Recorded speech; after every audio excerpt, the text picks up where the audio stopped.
माशाल्लाह you have got 3 girls in your house. बिल्कुल। अनमोल और 2 प्यारी सी बेटियां।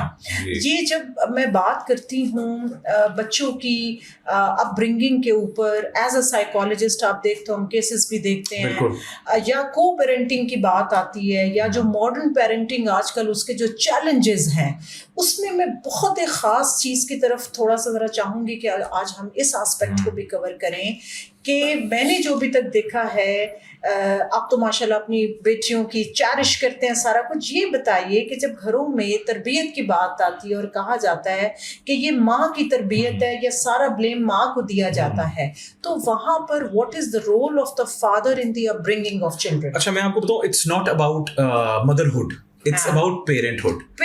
ठीक है, बच्चे पैदा करके तो बिल्लियां कुत्ते भी फेंक देते हैं, ठीक है, तो वो फेंकते भी नहीं, सच्ची बात है, वो for some time they are together, yes.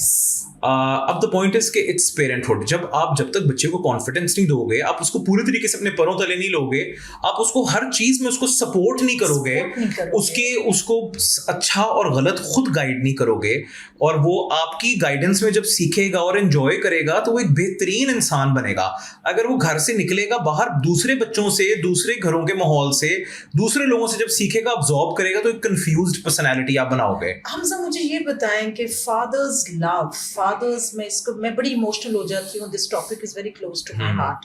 मे भी मेरे फादर ने कभी मुझे उस तरह से फिजिकल अफेक्शन नहीं दी, उनको पता ही नहीं था, सिंस ही वाज सिंगल, तो उनको पता ही नहीं था कि बेटी को कैसा फिजिकल लव चाहिए। एग्जैक्टली। तो आप क्या समझते हो कि एक बेटी के लिए जो फादर का कंपैशन, फिजिकल लव और वो दैट सॉफ्ट हार्ट कितना इम्पोर्टेंट है? मैं आपको बताऊं, 80% एक अच्छी बच्ची को रेज करने में बाप का हाथ है, ठीक है, दैट्स व्हाट आई एग्जैक्टली। एक अच्छा बच्चा रेज करने में कि वो आपसे बच्ची जिंदगी में 100 उतार चढ़ाओ, 100 प्रॉब्लम्स, जब से वो स्कूल जाती है ना बच्ची, तब से लेके थ्रू आउट, और शादी के बाद भी 100 मसले मसाइल रहते हैं। आपकी बेटी के साथ ऐसा कनेक्ट होना चाहिए कि वो आपसे हर किस्म की बात कर सके, वो डरे ना, उसको लोगों का आसरा ना लेना पड़े, उसको लोगों में कंफर्ट ना ढूंढना पड़े, वो आप में और अपनी माँ में और अपने बाप में वो कंफर्ट ढूंढे।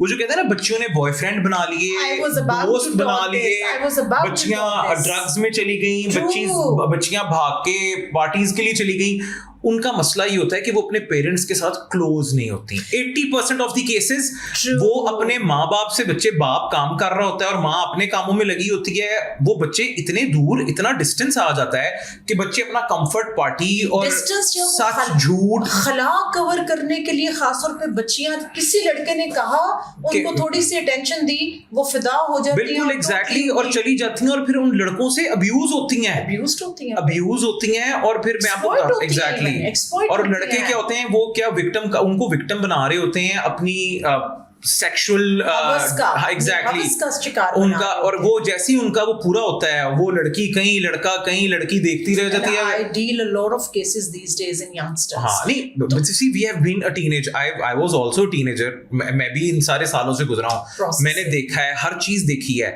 मैंने यही देखा था कि जो बच्चे बहुत आज़ाद होते थे ना, या जिनके घर से बहुत ज़्यादा केयर या अफेक्शन नहीं मिलता था, वो कंफर्ट अपना पार्टी में और इन चीज़ों में और ड्रग्स में और हाँ एग्जैक्टली वो ढूंढते थे। तो ये बड़ा मसला है, और ये जब इस तरह का कुछ हो भी जाए, आप थोड़ा सा ये एक मैसेज भी दीजिए, बीइंग अ फादर मैं कह रही हूँ, मैं अपने इस एस्पेक्ट को कवर करना चाहती हूँ। एज अ फादर आप मैसेज दूसरे फादर्स को क्या देंगे कि वो अपनी बेटियों के साथ उनका रवैया कैसा होना चाहिए? अच्छा, मैं you have to be very tender. एक तो सबसे पहले बेटी को बोझ और अजाब मत समझे, ठीक है? बहुत पहले मेरी 2 बेटियां, और मैं अल्लाह ताला से दुआ करता हूँ कि अगर मेरा तीसरा बच्चा मैं प्लान करूँ तो वो भी बेटी हो, उसका नाम भी मैंने रख लिया हुआ, ठीक है? बेटियां एक बहुत खूबसूरत, अल्लाह ताला की एक बहुत प्यारी, एक बहुत रहमत और नेमत, मेरी हो सकता है मेरे अल्फाज जस्टिफाई ना कर सकें जिस तरह हम देखते हैं। आपने मेरी छोटी वाली देखी, हाँ अब देखें ना, अभी 14 अगस्त थी, ठीक है? Girls they never wanted to do झंडियां वगैरह वाली चीज। मैंने क्या किया, मैंने स्पेशली अपने अब्बू को कहा कि आप ना डैडी करें, इनको झंडियां भेजें, मैं सारा मैं एग्जैक्टली मैंने वो सारा करके इनको सेलिब्रेट कराया कि इनको पता चले कि ये चीजें एग्जिस्ट करती हैं, ये हमने इन चीजों को आगे लेके चलना है। आज मैंने उनको करवाया है, इंशाल्लाह वो कल को अपने बच्चों को भी करवाएंगी। ईद पे ना I make a lot of desserts, चीजें अनमोल, ये बना दो, ये कर दो, ये रख दो, इसने आना है, इसने जाना है। मुझे अक्सर अनमोल कहती है, Hamza what is the point? ठीक है, हम करते रहते हैं, हमारे साथ कोई नहीं करता। मैं कहता हूँ देखो ये लेगेसी है, आज हम इनको करके दिखा रहे हैं, कल को ये अपने घर जाके करेंगी, इनके लिए वो चीजें नॉर्मल होंगी। और इसके अलावा हमजा, जब बच्चियां ये देखती हैं ना कि उनका फादर उनकी मदर को कितना लव करता है, रिस्पेक्ट करता है, तो बच्चियां, I have seen in your case personally कि जिस तरह तुम अपनी वाइफ इनमोल को लेकर साथ चलते हो, हर चीज में उसका चेरिश करते हो। अब वो बच्चियां वही सीख रही हैं, वही रिस्पेक्ट, वही लव। अच्छा, मैं बताऊं, मेरी और अनमोल की शादी को माशाल्लाह 11 साल हो गए हैं, ठीक है। हम 21-22 के थे जब हमारी शादी हुई थी, और अब हमारे 11 साल हो गए हैं। एंड अब जैसे जैसे वक्त गुजर रहा है ना, मुझे और अनमोल से दोस्ती हो गई है। अब तो मुझे ऐसे लगना शुरू हो गया मेरी बीवी नहीं, मेरी माँ है वो। मुझे तो अब मैं उसे कहते हैं कि हर बंदा एक माँ ढूंढता है। बकौल कमर साहब के कि हर आदमी को औरत के अंदर एक माँ का भी कंपोनेंट चाहिए होता है। तो वो जो है ना, ये चीजें बड़ा वो है कि आपने एक दूसरे को पूरी तरह प्रोटेक्ट करना है और अच्छे तरीके से लेके चलना है।